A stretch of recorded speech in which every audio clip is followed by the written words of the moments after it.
Vamos estudar sobre alma e espírito. É mais um dia, mais um domingo que o Senhor nos permite estar reunidos para estudar a palavra de Deus. Quando eu falei para abrir Gênesis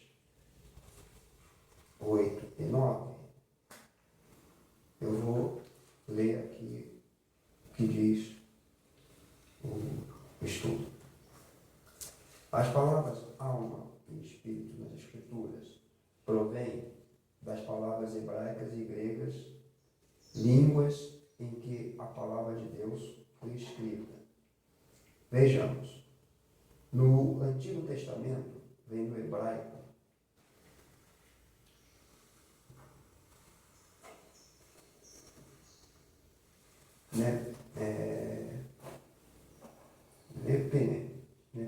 Nefesh. Ocorre aproximadamente 755 vezes, sendo traduzida de diferentes formas, dependendo do contexto. No Novo Testamento, a palavra grega é psyche, e ocorre aproximadamente 105 vezes. Espírito. No Antigo Testamento são usadas as palavras MWR, que eu não consigo pronunciar isso aqui, Ruach, e HMVN.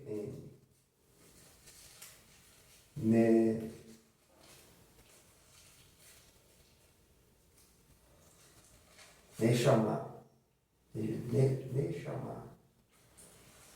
Aparece 377 vezes.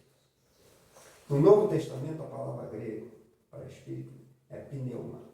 Pneuma. Ocorre 220 vezes. Ambas são traduzidas de diversas formas nas Escrituras. Eis alguns exemplos. Por exemplo, vida. Aí está Gênesis 9, versículo 4 e 5. Leia.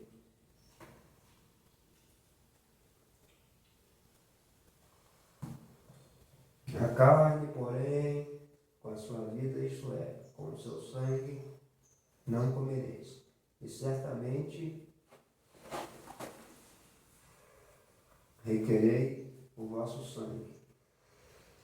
O sangue das vossas vidas, da mão de todo animal o requerei, como também da mão do homem e da mão do irmão, de cada um requererei a vida do homem. Está falando de vida. Porque aqui nesse contexto, a alma representa a vida. E tem outras passagens também. Pessoa, Gênesis 14,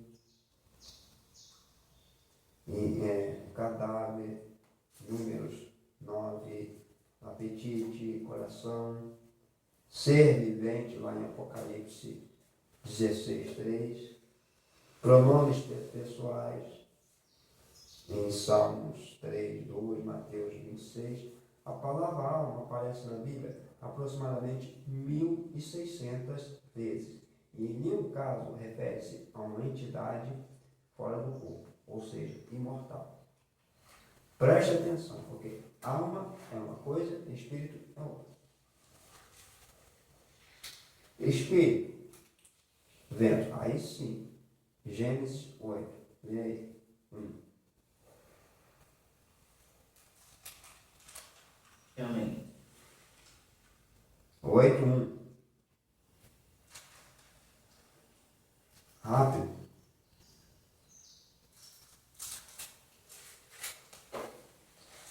Deus lembrou-se de Noé, de todos os animais e de todo o gado que estavam com ele na arca, e Deus fez passar um vento sobre a terra, as águas começaram a diminuir. Aqui diz assim: lembrou-se Deus de Noé, e de todo animal, e de toda a res que com ele estava na arca. E Deus fez passar um vento sobre a terra, e aquietaram-se as águas.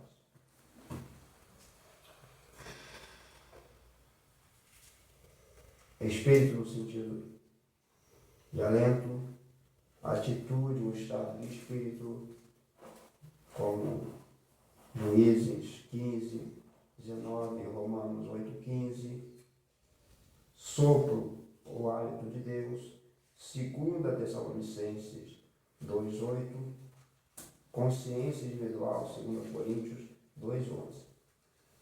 Possui também outras definições, anjos e demônios. Aplicam-se como apelativo a Cristo, a natureza divina de Cristo, a terceira pessoa da Trindade. Então, tem diferença pequena entre alma e espírito. Eu tenho que transcorrer para a gente poder ir pegando todo o contexto. É uma coisa muito complexa que a gente poderia dividir em 2, 3 estudos, mas vamos transcorrer aqui que de repente a gente acaba num estudo só. O termo espírito, em todas as vezes que aparece nas Escrituras, referindo-se ao ser humano, não expressa o conceito de que o mesmo seja uma entidade imaterial, inconsciente, capaz de sobreviver fora do corpo. Porque existem tantos sentidos para as palavras alma e espírito. As línguas hebraicas, as línguas bíblicas, não possuem considerável número de verbetes. Como exemplo, temos o hebraico, que não tem vogais, preposições ou conjunções. É esta escassez de palavras que torna possível apenas uma assumir vários sentidos. Ontem eu estava vendo um vídeo falando sobre a questão do hebraico, ele não tem vogais. Então, como que esse vídeo que eu estava vendo estava falando sobre o nome de Deus, sobre as diferentes formas da tradução do nome de Deus e como que a gente chegou ao nome Jeová hoje em dia. Porque, na verdade, o nome de Deus é YHWH.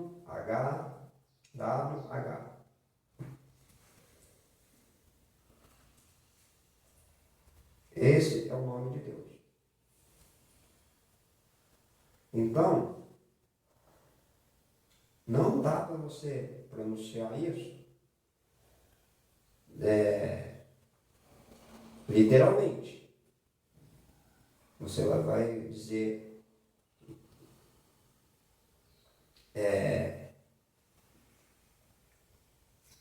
YHWH? Não. Você vai procurar os sons que mais se aproximam e vai tentar chegar no Javé, para caminhar para o Jeová. E assim vai. O hebraico, ele não tem vogais. O hebraico antigo não tem vogais. Então, como que as pessoas, está escrito assim, Gênesis, como que as pessoas tá lá só as consoantes, mas como que as pessoas que liam lá o hebraico, o texto hebraico,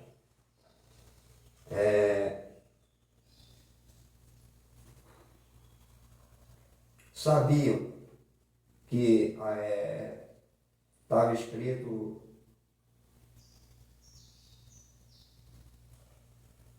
aquilo. Como que elas sabiam?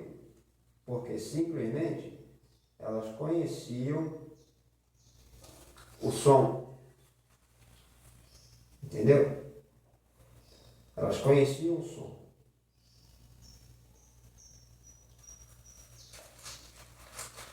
Agora, isso aqui é o nome de Deus.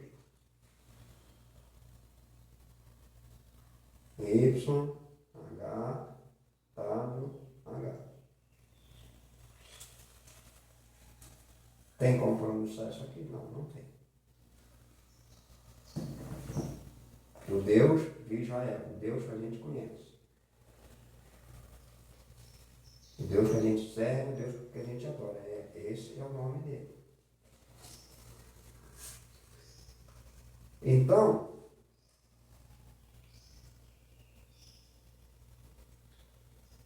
fica difícil você traduzir certas coisas. Por isso que, porque existem tantos sentidos para as palavras alma e espírito. As línguas bíblicas não possuem um considerável número de verbetes. O hebraico não tem vogais. E essa escassez de palavra que torna possível assumir vários sentidos. Então, se não tem vogais, você tem que deduzir o que está sendo escrito. Aliás, o que está escrito, por exemplo, aqui, eu posso ler Yahé e Jeová, posso ler Jeová. Só que o som certo é Yah, Re, Vá, Re. Esse é o som desse conjunto de letras. Aí você escuta Yah, Re, Vá, Re, para você chegar em Jeová, você tem que juntar mais alguma coisa. Mesma coisa, alma e espírito. Como é que você vai traduzir alma e espírito se você só tem a alma? São 4 letras. Quer dizer, são 3 letras. A, L, M. Então, por que fica 4? Porque o A é repetido. Então, são 3 letras. Agora, se você escreve alma sem A, fica só LN. Como é que você vai deduzir que está escrito ali LN? Quer dizer alma. A não ser que você escute o som, você conheça o som, você sabe o som de alma. O som de alma, ela é LN. Então você já sabe, já conhece aquele som. Então, como você conhece aquele som, você já tem a noção. Que LN significa alma.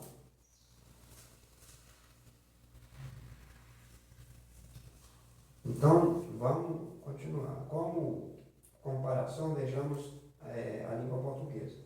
Mesmo sendo rica em letras, verbetes, enfrenta certas dificuldades com a palavra manga. Tem mais de um sentido.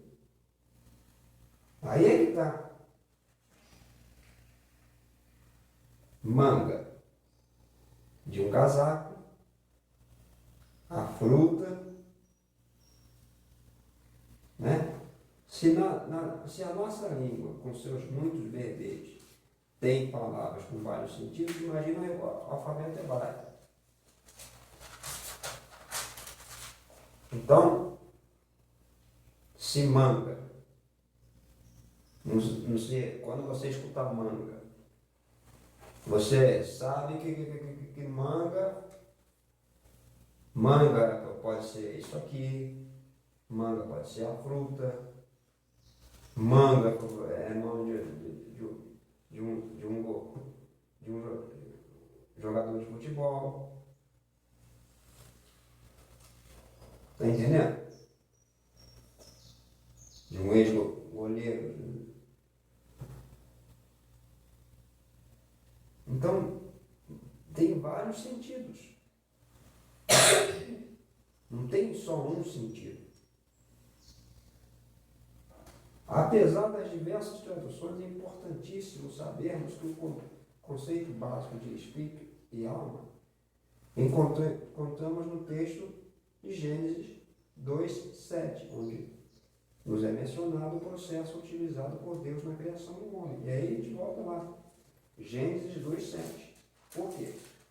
Porque quando você lê Gênesis 2:7, você vai ver o quê? O que diz aí Gênesis 2:7? Hein? 2:7. Gênesis 2:7.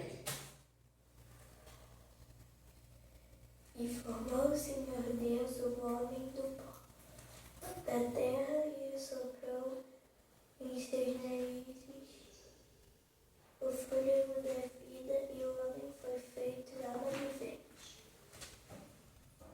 E formou o Senhor Deus o homem do pó da terra e soprou em seus narizes o fôlego da vida, e o homem foi feito alma vivente.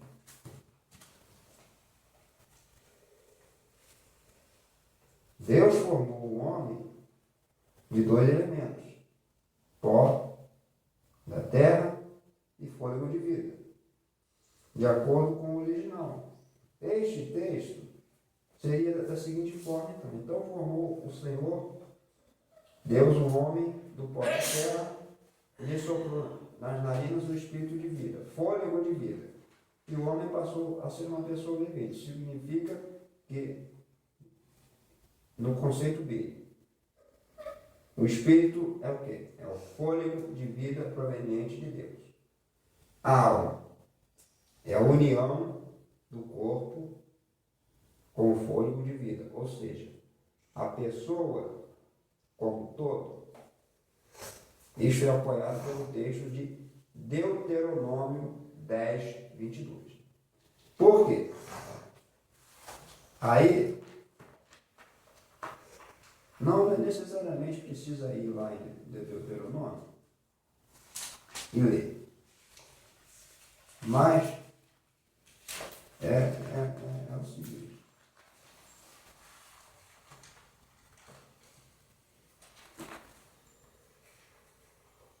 Com 70 almas, teus pais desceram ao Egito. E agora o Senhor teu Deus te pôs como as estrelas dos céus em multidão.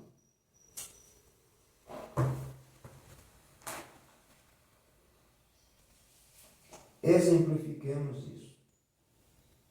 Digamos que você tem uma lâmpada e não tem eletricidade. Vai ter luz? Não, certamente não. Agora, suponhamos que você tenha a eletricidade, mas não tem a lâmpada. Vai ter luz? Não. Para ver luz, terá de ter a lâmpada e a eletricidade. Apenas uma delas não bastará. O mesmo se dá com a vida. Para existir vida, temos de ter o corpo e o espírito, o fôlego de vida. Caso contrário, não temos vida. Somos inconscientes, como disse Jesus. Isto dizia, e depois lhes apresentou: nosso amigo Lázaro adormeceu, mas vou despertá-lo. Mas vou para despertá-lo. O homem tinha acabado de morrer. E Jesus disse que ele não estava morto. Queria despertar ele. Disseram-lhe, pois, os discípulos: Senhor, se dorme, ou seja, se morreu, está salvo. Jesus falava com respeito à morte de Lázaro, mas eles supunham que estivesse falando do repouso do sono. Então Jesus lhe disse claramente, Lázaro morreu, como está escrito lá em João 11. Cristo comparou a morte a um sono, confirmando assim o que diz Salomão, porque os vivos sabem que hão de morrer, está em Eclesiastes 9. Porque os vivos sabem que hão de morrer, mas os mortos não sabem coisa nenhuma, nem tampouco ter castigo.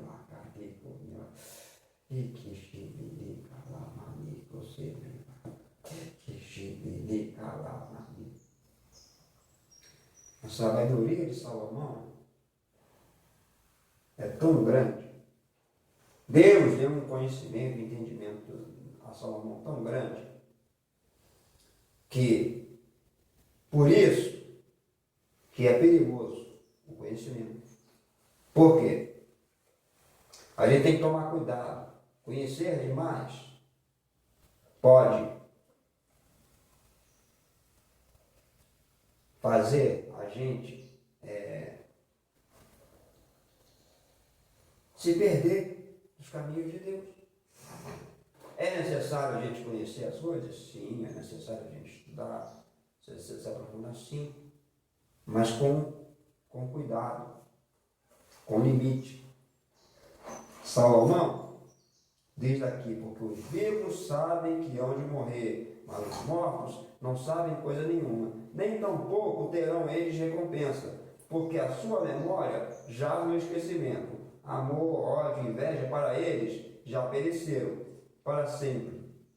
Não tem eles parte em coisa alguma do que se faz debaixo do sol. Ou seja, para quem morreu, acabou, já era. Não tem mais preocupação com as coisas daqui. Quem tem que se preocupar somos nós que estamos vivos. Então, o que Salomão estava dizendo? Os mortos vão seguir o rumo deles. Tem uma passagem lá, se não me engano, em Hebreus, que diz, após a morte segue-se o juízo. Não lembro exatamente onde está, em Hebreus. Mas o que Salomão que diz a mesma coisa que Salomão está dizendo, lá em Eclesiastes. Por que ele está falando isso? Porque aquela história da lâmpada. Lâmpada mais eletricidade é igual Luz. iluminação. Lâmpada sem eletricidade é igual sem luz, escuridão. Pó da terra, ou seja, o corpo, mais fôlego de vida é igual alma vivente. Pó da terra, menos fôlego de vida é igual cadáver, sem vida. A união do corpo com o fôlego de vida, e a gente vai chegar lá na parte do espírito, por quê? Porque aquelas coisinhas ali que estavam aqui se mordendo, são alma vivente. Aí você fala, mas tem espírito? Não, não tem espírito. Vai para o céu? Não, não vai para o céu. São alma vivente. A gente pode até imaginar que existe um céu específico para eles, para a gente ficar lembrando deles, pensando que eles estão lá se reunindo lá, brincando, se mordendo, né? Mas não tem. Não tem. Pra gente tem, porque é bom, que a gente gosta, aquelas coisinhas se sente falta. E a gente se sente uma coisa que só existe a palavra certa em português. Saudade. Saudade é uma palavra que não existe em tradução em idioma nenhum. O mais próximo que existe de saudade em outros idiomas chama nostalgia.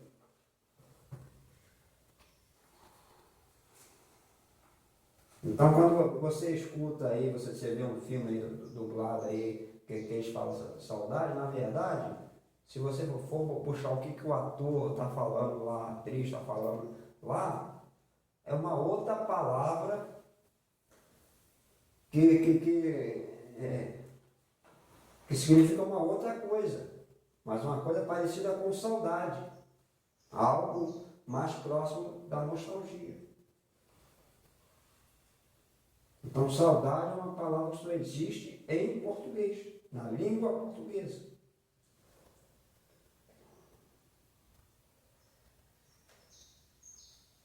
O fôlego de vida, ou seja, o espírito humano dado por Deus, é a fonte de toda a vida, Salmo 36, Colossenses 1,17, é o mesmo que todos os animais.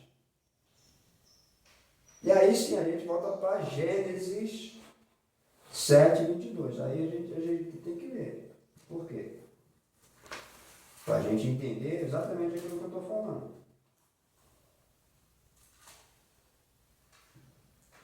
Diz assim: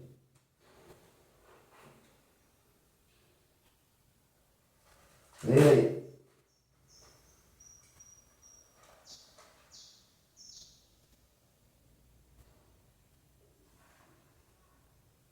Tudo que tem fôlego de espírito, de vida em seus narizes, tudo que havia no seco, morreu.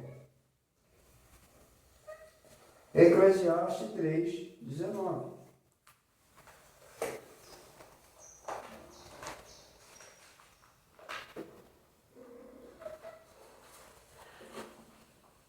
Por isso que se olhei a Bíblia, Eclesiastes fica perto de Provérbios.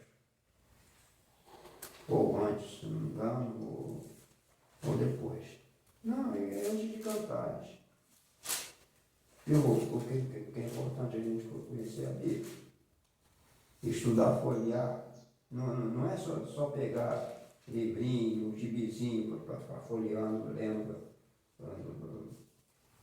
Porque o que sucede aos filhos dos homens, isso também sucede aos animais. A mesma coisa lhe sucede. Como morre um, assim morre o outro. Todos têm o mesmo fôlego. E a vantagem dos homens sobre os animais não é nenhuma. Porque todos são vaidade, ou seja, todo mundo vai morrer. É isso que o Salomão está dizendo. Aquelas coisinhas peludas ali vão morrer, a gente vai morrer. Está entendendo? Tudo vai morrer.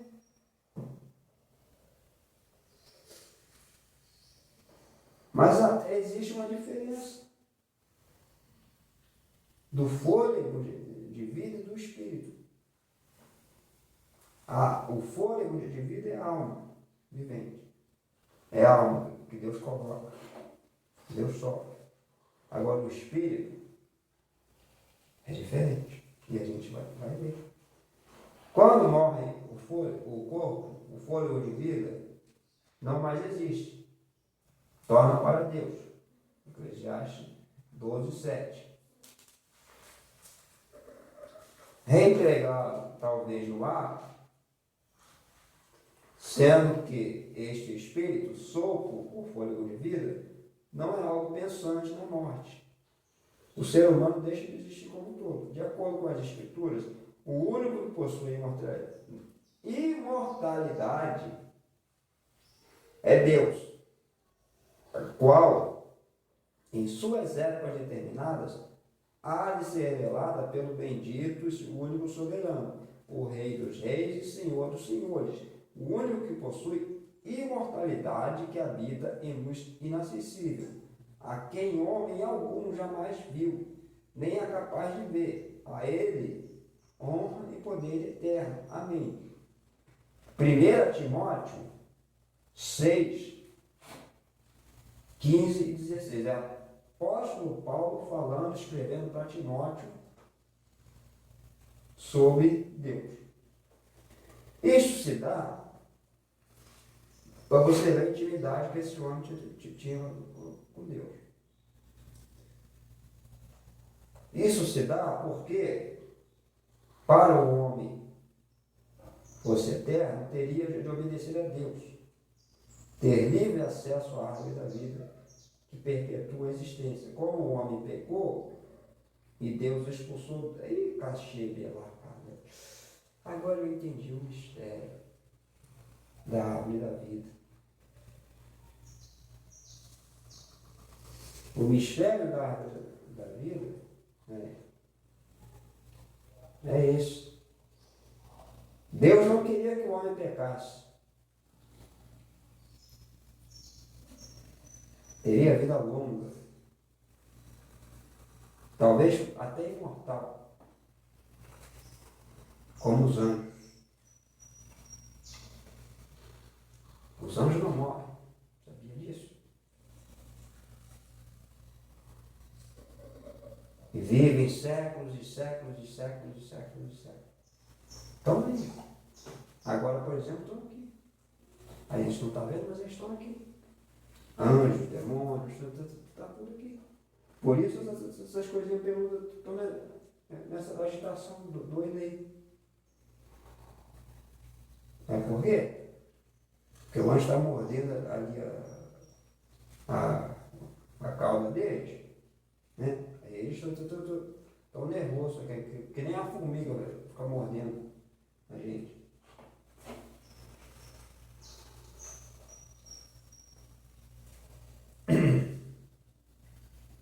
Entendeu? O mistério da árvore da vida é esse. Deus não queria que o homem pecasse. Quando o homem pecou, como a gente estava falando no outro dia, do homem se queixar, porque a gente tem que trabalhar, e isso é sacrificante, isso dói, a mulher tem que ter filho, mas isso está escrito lá. Lá em Gênesis, foi o castigo, a punição. Colocou do suor da terra, não foi?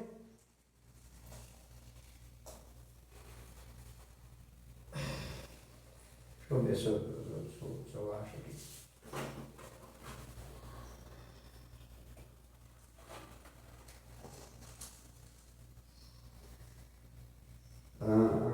Sim.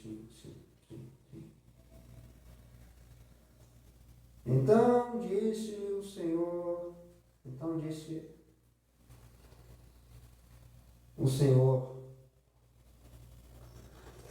e disse o Senhor Deus à mulher: por que fizeste isso? Disse a mulher: a serpente me enganou e eu comi. Começou aquele negócio de um jogar a culpa para o outro. Eu falei que a serpente não existe, porque os animais não falam. A serpente, ela não falava. Os animais nunca falaram e nunca vão falar. E eu não estava lá no jardim do Éden, milhares de anos atrás, para me conferir se gato falava, se elefante falava, se girafa abria a boca. A Bíblia você não vê em nenhum momento ali Adão trocando uma ideia com o pardal. Você não vai ver. Você vai ver Deus dizendo: e o homem vai dominar, subjugar os animais. Se ele vai dominar, como que ele vai dominar os animais? Se ele vai começar a bater papo com a cabeça. Que nem isso aí, quando você vai dominar essas coisinhas peludas, você está batendo papo cabeça com eles aí. Né? Mas não, eles me entendem. Eles entendem por quê? Porque você fala a língua dos gatos.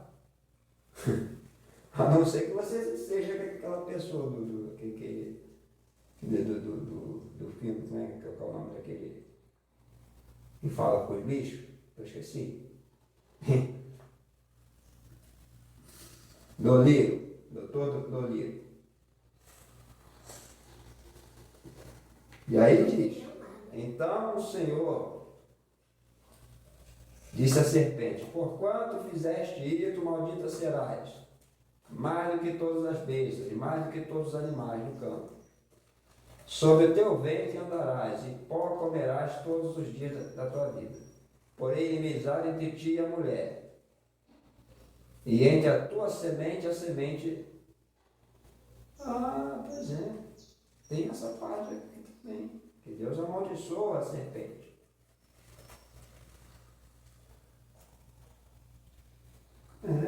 É uma parte que tem que ser estudada. E a mulher, você vai ferir a mulher no calcanhar. E ela vai sentir dor. Não. A serpente vai ferir a mulher no calcanhar e a mulher vai pisar na cabeça dela. Como que se mata uma cobra? Pisa na cabeça. Quando a cobra ataca, o que é? É a cabeça, é os dentes que ela ataca. Primeiro, a parte que está mais vulnerável. Geralmente, calcanhar.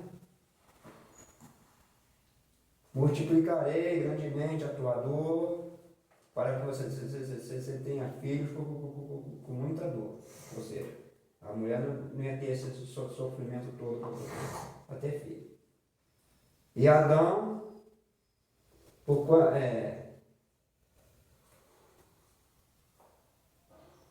porque deste ouvido a esta mulher e comeste não comerás dela.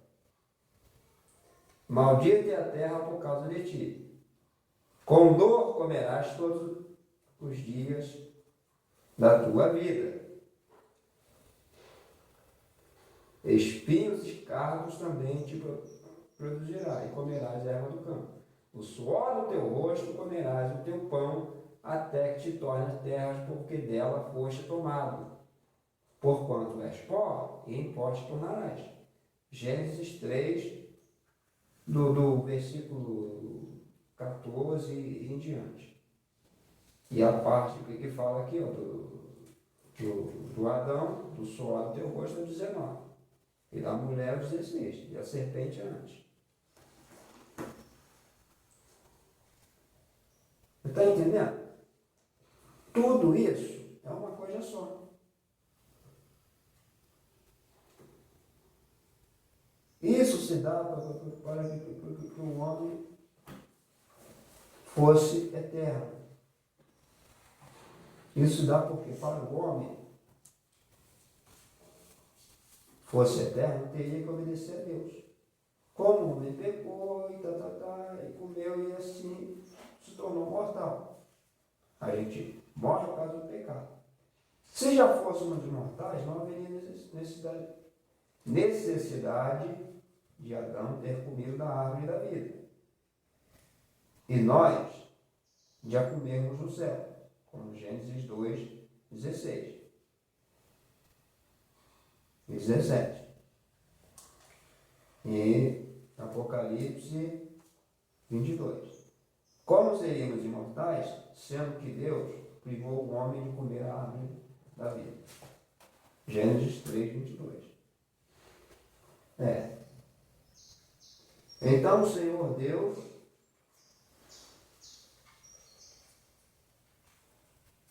eis que o homem é como nós, Senhor Deus, sabendo o bem e o mal. Ora, pois, para que não estenda a sua mãe, tome também a árvore da vida e coma e viva eternamente. Deus falou, o homem comeu, ele ia ser como a gente. Ia viver milhares e milhares de anos. Imagina a Terra, Para mim é diferente. imagina a Terra por causa da tradução. Está dizendo o quê? Então disse ao Senhor Deus: eis que o homem se tem tomado como um de nós, conhecendo o bem e o mal. Ora, não sucederá que estenda a sua mão e tome também da árvore da vida, e coma e viverá eternamente. Mas o sentido é o mesmo. Agora imagina Adão e Eva, imortais, e começa a ter filho. E encher a terra, encher a terra, encher a terra. Mas é louco. Ia ter comida para todo mundo. Claro Uma hora que ia acabar. não, o Senhor ia prover muitas coisas. Ué, o Senhor proveu a terra. Não.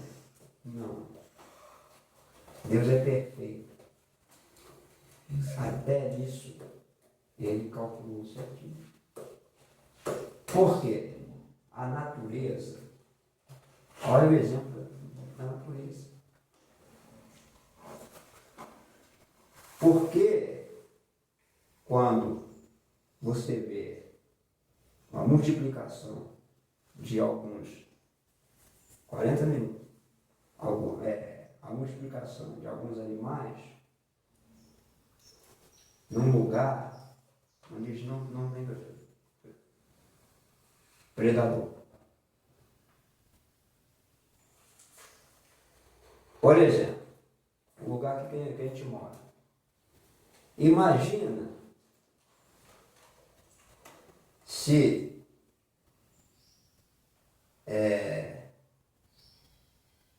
do nada começasse a aparecer, vamos supor, macaco, aqueles miquinhos assim. E começasse a invadir a casa das pessoas. No começo a gente achava bonitinho, tudo bem. Mas eles já começaram a entrar na nossa casa, revirar nosso lixo, fazer os carcel. Ele precisa de um predador natural. Por quê? Eles iam aparecer um pouquinho, daqui a pouco, e virar milhares. Barata, por exemplo.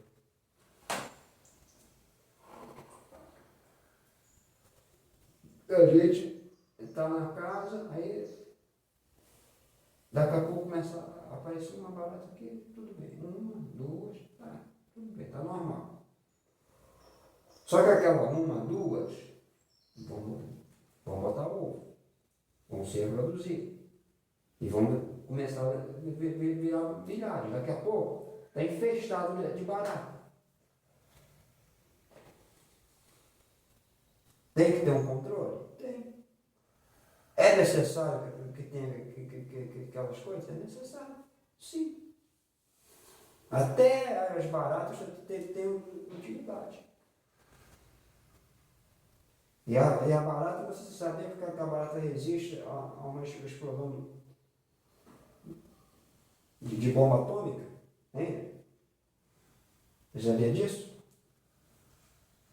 Que a barata resiste a uma explosão de bomba atômica? Eu sabia disso. Sabia. Então, tudo tem utilidade, então tudo tem que ser controlado. Por isso, pode dizer, o pecado do homem, Deus estava no controle de tudo o tempo todo, porque ele sabia que o homem ia pecar, porque era necessário que o homem pecasse para que o homem não se tornasse normal, não se tornasse imortal. Porque senão, o homem ia ficar mais arrogante, mais prepotente do que ele já é. Se ele Se com a morte ele achou que tem o poder de tirar uma vida, e isso para ele já é uma arrogância muito grande, imagina se ele não existe morte. Está entendendo? Vai muito mais além. Não é o foco aqui do estudo, porque senão eu tenho que falar lá da grande tribulação, que vai preceder o milênio. A grande tribulação vai ser uma época em que as pessoas vão dar um tiro na cabeça e não vai morrer. Vai ser uma época que você vai se jogar na frente do carro e não vai morrer. Vai ser uma época que você vai apertar o pescoço de alguém, a pessoa vai sufocar e não vai morrer. Sabe por quê? Não vai ter morte, não vai ter Espírito Santo, não vai ter mais porcaria nenhuma. Ele vai tirar tudo. Vai ser um tempo de grande sofrimento. Vai preceder o milênio. O milênio, sim. Vai ser um tempo que tudo vai ser restaurado. Vai ser um tempo que você vai poder estar perto de um leão, de uma fera selvagem, e ela não vai nem rosnar para você. Vai chegar assim perto de você, assim, aqueles leões, aquelas feras bravas, aqueles ursos. Você vai chegar perto de você assim, você simplesmente vai poder botar a mão. Como você faz com essas coisinhas peludas? Por quê? Não vai ter morte, não vai ter desgraça, não vai ter nada. Vai ser 1000 anos assim. Cristo vai reinar na terra. Depois sim, vai vir a batalha final. Vai ser nessa geração? Não. Vai ser nas próximas gerações que está vindo. Por isso que Deus está levantando a última reforma dentro da igreja. Para quê? Para que se cumpra a missão do Evangelho. Ser conhecido em toda a face da terra. Terra está levantando novos pregadores, pequenos como eu, gente ou como a nossa família. Para quê? Porque ele quer levar, dizer, ele quer deixar bem claro, não vai ter nenhum inocente. No dia lá, no grande dia lá do livro, lá, se você ler Apocalipse, você vai ver. Vai ter um livro, o juiz, lá, falta 10 minutos. Vai ter um livro, vai ter um juiz lá, sentado, não. Vamos lá, abrir o livro do fulano. Vamos ver. Ah, fez isso, isso e isso. Vamos abrir aqui o grande livro. Decorar. Maia? Não. Não está aqui não. Então, ó, está fora. Vitória? Está aqui não. Diego? Não está aqui não. Leia? Não está aqui não. Por quê? Por quê? Porque quando estava vivo, estava lá, ah, Senhor, Senhor, Senhor, Senhor, mas no coração estava fazendo outra coisa. Fingia que era de Deus, mas na verdade não era coisa nenhuma. Então ele vai lá, ó. Quando a gente tem a primeira oportunidade com Deus, ele vai lá, se levanta lá, pega o livro, a gente conhece a Deus, foi apresentado a ele, ó, vou anotar seu nome aqui. Tá. A gente começou a sair da linha, começou a desobedecer, começou a ser mal criado, começou a fazer coisa errada. Ele risca no nosso nome. Risca não. Automaticamente vai se apagando. E quando se apaga, ele procura lá, cadê? Vai chegar no dia lá, cadê? E todas as coisas que a gente faz está sendo anotado num livro lá. E a gente vai ser julgado por tudo aquilo que a gente faz aqui na terra. Desde do primeiro segundo, desde do primeiro choro lá da maternidade, até o último suspiro de vida. Então a gente vai ser julgado por tudo. Bem-aventurados aqueles que levam as suas vestiduras no sangue. Apocalipse 22, 14. Apocalipse 22, 19, que eu também não vou ler. Se já tivéssemos uma alma com um espírito imortal, não haveria necessidade disto. Se o espírito ou a alma já estivessem no céu, vivendo de um modo imaterial, por que Jesus iria vir nos buscar? Não haveria necessidade disto. Se já estivéssemos lá em cima. A ressurreição é uma prova de que pessoas ainda não estão, de que a pessoa ainda não está no céu, na morte. Se Jesus vem nos ressuscitar, a pessoa para levar ao céu é sinal de que ainda tem a parte da ressurreição, que é um mistério e o estudo é grande. Pensei que o estudo fosse pequeno, mas o estudo é grande. Então vai ter que continuar semana que vem. A ressurreição aí vem na parte da ressurreição. E eu vou terminar. A ressurreição é a prova de que a pessoa, como o auxílio de uma concordância analítica, podemos verificar que o hebraico nefesh e o grego psique não aparecem uma única vez como ideia de imortalidade ou eternidade. As mesmas palavras hebraicas para definir espírito são usadas para referir ao fôlego de vida que Deus soprou nas narinas do homem, assim como também ocorre nas palavras gregas. Então, vai ter que continuar o estudo na semana que vem. Porque eu pensei que era pouquinho, mas tem muita coisa ainda.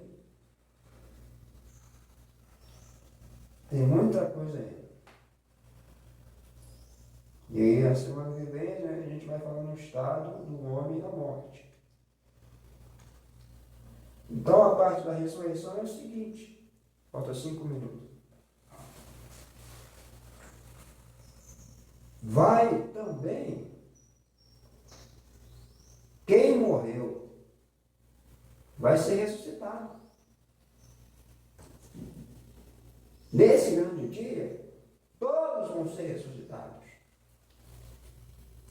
Diz a Bíblia lá que o oceano vai entregar seus mortos.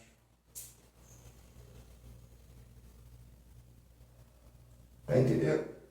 Tudo vai ser ressuscitado. Para quê?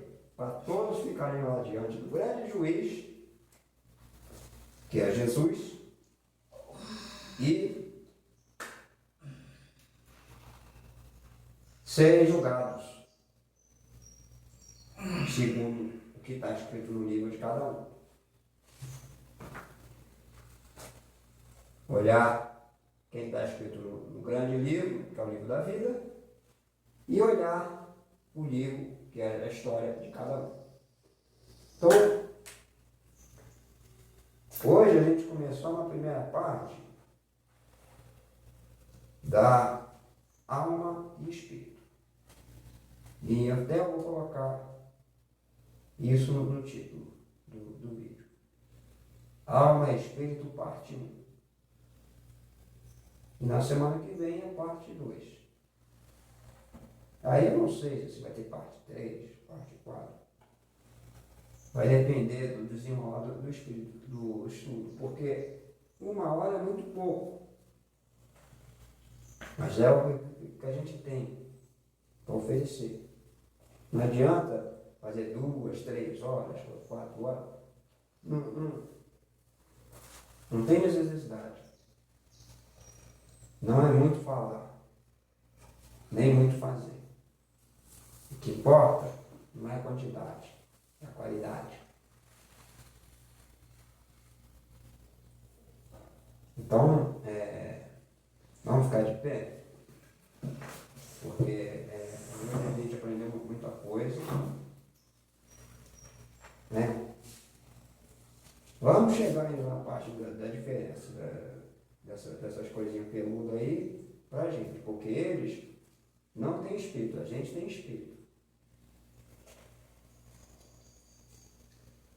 Então hoje a gente viu muita coisa e Deus foi me mostrando e revelando muita coisa.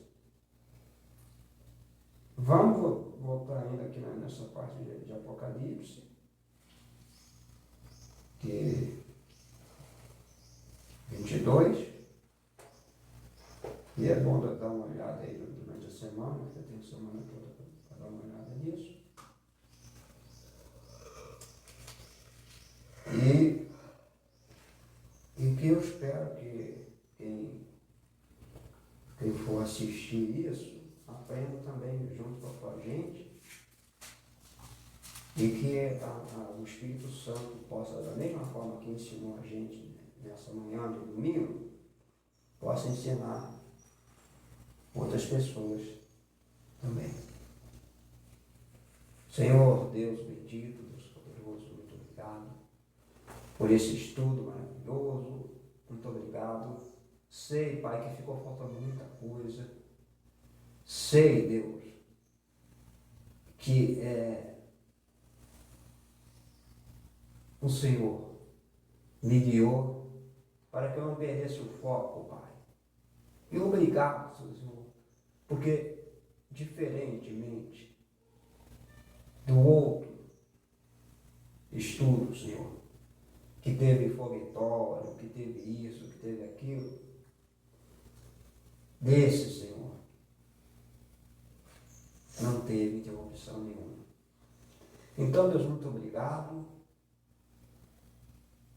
Muito obrigado, Senhor, por tudo que o Senhor fez essa manhã. Obrigado por aprender mais, porque eu também estou aqui para aprender, não estou aqui só para ensinar.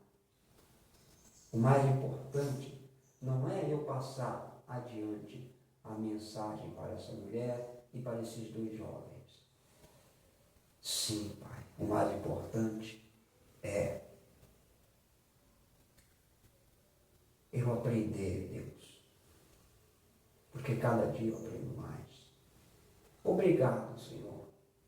E, Pai, me dê mais humildade, Senhor, para aprender.